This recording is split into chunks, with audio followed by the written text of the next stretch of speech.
Welcome to Pindar Poetry. We hope you learned something new. You'll start by getting the device ready.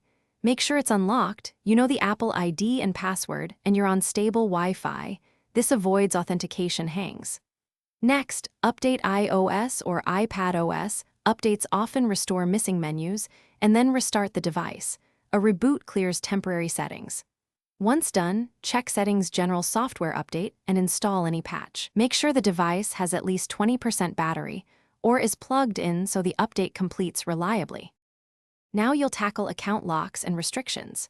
First, go to Screen Time and turn it off, or open Content and Privacy restrictions and allow account changes.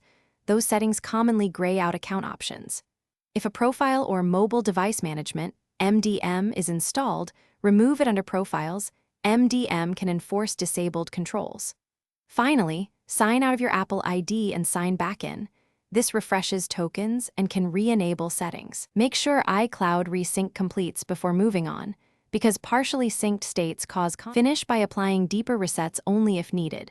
Try Reset Network Settings first, because corrupted network profiles often block account access.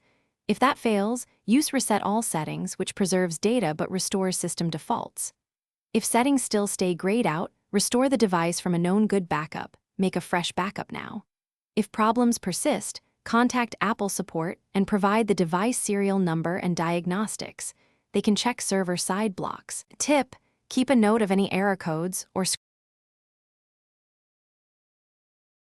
Thanks for watching. Consider subscribing if we helped you.